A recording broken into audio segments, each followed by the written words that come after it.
तेरी मेरी कहानियाँ से सभी अपडेट पाने के लिए बेल आइकन दबाएं। आज की कहानी है यह बेचारा क्रीम पाउडर भी तुम्हारे चेहरे की बदसूरती छुपा नहीं सकता। मनोज पत्नी पर चिल्ला रहा था। कहाँ मर गई? कब से हम सब तुम्हारे इंतज़ार में खड़े हैं, जल्दी करो। वह माँ से बोला, क्या ज़रूरत है इसे वहाँ ले जाने की? क्यों आपको सबके सामने मेरा तमाशा बनाना है? यह बदसूरत औरत कहीं ले जाने लायक नहीं, इसे यहीं रहने दो, हम सब चलते हैं। तभी मोहिनी तैयार होकर आ गई। उसे देखते ही मनोज बोला, पूरी दुनिया का क्रीम पाउडर भी तुम्हारे चेहरे की बदसूरती छुपा नहीं सकता। अब अगर तुम यह नाकाम कोशिश कर चुकी हो तो चला जाए। पति की बात सुनकर मोहिनी की आंखों में आंसू आ गए तो मनोज फिर से चिल्लाया, अब क्या रो धोकर इस रंग रोगन को उतारने का इरादा है? फिर से तुम्हारा हुलिया ठीक करने के लिए घंटे भर मेकअप करना पड़ेगा। इतना समय नहीं है हमारे पास। बहुत दौलत है तुम्हारे बाप के पास, इतना भी नहीं कि इस बदसूरत चेहरे का कुछ इलाज करवा दे। सास बोली, बस बस अब चलो, देर हो रही है। और मोहिनी, तू तो इसका गुस्सा जानती है। जब कहीं जाना हो थोड़ा जल्दी तैयार हो जाया कर। और पूरा परिवार एक शादी समारोह में चला गया। मोहिनी, जिसकी शादी को अभी 3 महीने हुए हैं, जो हर संभव कोशिश कर रही है पति मनोज के दिल में जगह बनाने की। उसके ससुराल में पति, सास ससुर और ननद सपना है। यह आज की बात नहीं है। मनोज हर रोज़ ही अपनी नवविवाहिता की पूरे घर के सामने इसी तरह बेइज्जती करता है। मोहिनी के पिताजी शहर के जाने माने बिजनेसमैन हैं। कम तो उसके ससुर जी भी नहीं, पर फिर भी पता नहीं क्यों उन्होंने अपने इकलौते बेटे मनोज के लिए मोहिनी को पसंद किया। इतना ही नहीं, खुद वह पत्नी सहित मोहिनी का हाथ मांगने आए थे। उसके माता पिता ने तो साफ साफ बोल दिया था कि आपका लड़का देखने में बहुत सुंदर है, क्या वह हमारी बेटी को पसंद करेगा? तब सास ससुर ने आश्वासन दिया था, हमारा बेटा जितना बाहर से दिखता है, मन से उतना कहीं अधिक सुंदर है। उसके लिए शरीर की सुंदरता से ज़्यादा मन की सुंदरता महत्वपूर्ण है। उसकी इच्छा जानने के बाद ही हम यहाँ आए हैं। दरअसल मोहिनी के चेहरे पर जलने का बड़ा सा निशान था। एक समय वह अपनी सुंदरता के लिए लड़कों के बीच जानी जाती थी। सभी उससे मित्रता करना चाहते थे।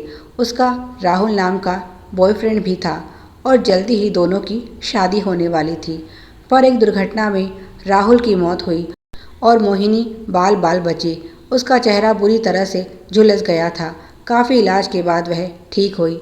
कई दर्दनाक ऑपरेशन से उसे गुजरना पड़ा, पर फिर भी चेहरा पहले जैसा नहीं हुआ। जो लड़के पहले उससे बात करने के बहाने ढूंढते थे, वही अब उसका चेहरा देखकर दूर भागते। वैसे तो मोहिनी का चेहरा ठीक था और यह गाल पर निशान एक और सर्जरी के बाद बिल्कुल खत्म हो जाता, पर मोहिनी ने सर्जरी करवाने से साफ मना कर दिया। अब वह दुनिया की सच्चाई जान गई थी। किसी को उसके सुंदर मन की परवाह नहीं थी, सभी को बस उसका बदसूरत चेहरा नजर आता। उसने फैसला किया, जो व्यक्ति उसे इसी रूप में अपनाएगा उससे ही वह शादी करेगी। उसके मन में मनोज के लिए बहुत इज्जत थी, पर शादी की पहली रात ही उसे मनोज की असलियत पता चल गई। उसने सास से पूछा भी कि जब मनोज को वह पसंद नहीं थी तो यह शादी उन्होंने क्यों करवाई। सास ने उसे समझाया, मुझे यकीन है तुम उसके दिल में जगह बना लोगी।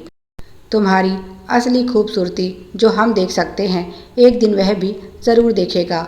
और तब से बस वह कोशिश कर रही है। एक रात मनोज बहुत ज़्यादा नशे में घर लौटा। किसी तरह सास ससुर उसे संभालते हुए कमरे तक छोड़ गए। नशे में वह मोहिनी के बहुत करीब आ गया और शादी के 4 महीने बाद उसे पति का प्यार नसीब हुआ। पर वह बिल्कुल खुश नहीं थी, क्योंकि नशे में मनोज उसे कोई और समझ रहा था। और यह अंतरंगता बताती है कि उस औरत के साथ मनोज का संबंध कितना गहरा है। वह नशे में बार बार उसी का नाम ले रहा था।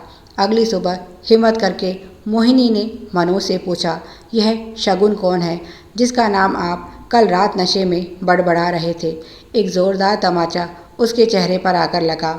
मनोज चिल्लाया, मिल गया तुम्हें अपना जवाब। तुम्हारी हिम्मत कैसे हुई मुझसे सवाल पूछने की?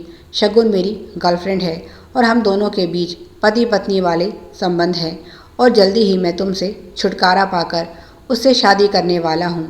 और कुछ बचा है जो तुम जानना चाहती हो? मोहिनी बोली, बस एक बात और बता दो, जब तुम्हारी ज़िंदगी में शगुन थी तो फिर मुझसे शादी क्यों की? मनोज बोला, तुमसे शादी सिर्फ एक मजबूरी थी। पिताजी को बिजनेस में बहुत बड़ा घाटा हुआ था। अगर तुमसे शादी ना करता तो हम सड़क पर आ जाते। बस अपने परिवार को बर्बाद होने से बचाने के लिए मैंने अपनी ज़िंदगी बर्बाद कर ली। पर अब लगता है मेरा फैसला गलत था और जल्दी ही मैं अपनी गलती सुधारने वाला हूँ। मोहिनी हारे हुए खिलाड़ी की तरह उसे देखती रही। अपना मतलब पूरा करने के लिए इन लोगों ने उसका खिलौने की तरह इस्तेमाल किया। उसी समय उसने अपना सूटकेस तैयार किया और अपने घर लौट आई। उसने माता पिता को सब बता दिया और यह भी कहा, अब एक दूसरे पर आरोप प्रत्यारोप लगाने का समय जा चुका है। मैं अब उस घर से कोई रिश्ता नहीं चाहती। मुझे मनोज से तलाक चाहिए। वह मुझे छोड़े उससे पहले मैं उसे छोड़ दूंगी। मनोज और मोहिनी के तलाक का केस शुरू हो गया। इसी बीच मोहिनी को पता चला कि वह गर्भवती है। उसके माता पिता को आशा बंधी, शायद सास ससुर और पति अपनी गलती मानकर उसे ले जाएंगे, पर ऐसा कुछ नहीं हुआ।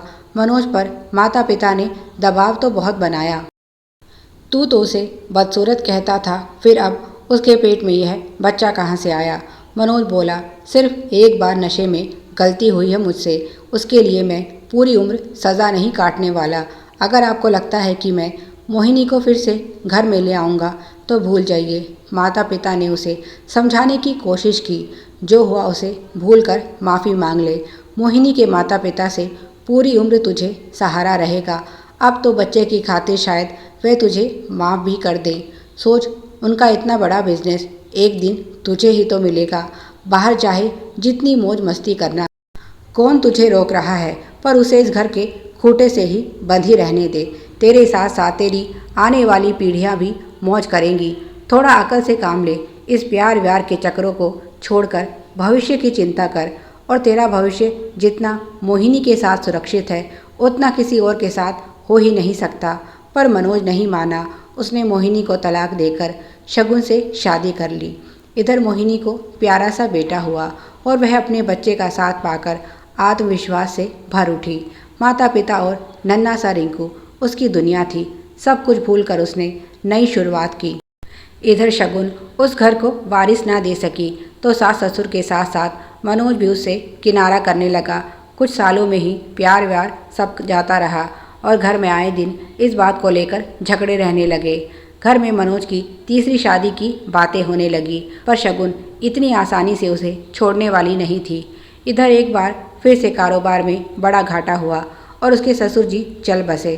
मनोज अकेला मुसीबत में फंसा। कारोबार को बचाने की कोशिश करता रहा, पर वह कामयाब ना हुआ और आखिर में सब कुछ बेचकर उसने अपना कर्जा चुकाया। माँ और पत्नी को लेकर किराए के मकान में रहने लगा और एक प्राइवेट कंपनी में नौकरी पकड़ ली।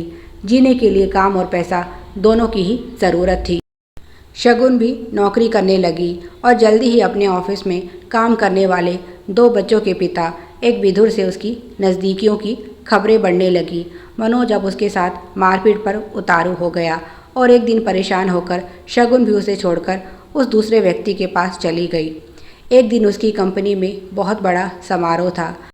कंपनी को अपना नया एमडी मिलने वाला था। सुना था कि वह कंपनी के मालिक का बेटा है। मनोज भी समारोह में सम्मिलित हुआ और जब नए एमडी का आगमन हुआ तो वह उसे देखता ही रह गया, क्योंकि उसके साथ मोहिनी भी थी। उसने अपने परिचय में बताया कि उसका नाम पार्थ है और आज वह जहाँ है उसका सारा श्रेय अपनी माताजी मोहिनी को देता है। यह सब उन्हीं का कठिन परिश्रम है। मनोज सोचने लगा, इसका अर्थ यह मेरा बेटा है। उसे तो पता ही नहीं था कि वह मोहिनी की कंपनी में काम कर रहा है। आज भी मोहिनी बिल्कुल वैसी ही थी, पर आज उसे वह बदसूरत चेहरा गौरव और संतुष्टि से दमकता हुआ दिखाई दिया और उसका चेहरा बेबसी, लाचारी और आत्मगलानी से झुका हुआ था, क्योंकि वह चाहकर भी अपने बेटे को अपना नहीं कह सकता था। सही मायने में वह मोहिनी का बेटा था, केवल उसका। सारी रात मनोज भूली बिसरी यादों में भटकता रहा और सुबह जब माँ उसे जगाने आई तो वह जा चुका था, हमेशा हमेशा के लिए। रात को ही उसे हार्ट अटैक हुआ और वह इस दुनिया को अलविदा कह गया। पर मरते समय केवल एक ही चेहरा उसके सामने था, वही बदसूरत चेहरा जिससे उसे कभी नफरत थी। प्राण छोड़ते समय भी वह उससे माफ़ी मांग रहा था अपने घृणित कर्म के लिए।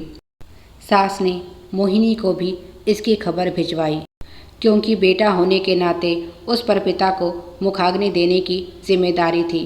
पर पार्थ ने उसके अंतिम संस्कार में आने से मना कर दिया, क्योंकि जिस पिता को उसने कभी देखा ही नहीं, उसके साथ अब मरने के बाद कैसा रिश्ता जोड़ना।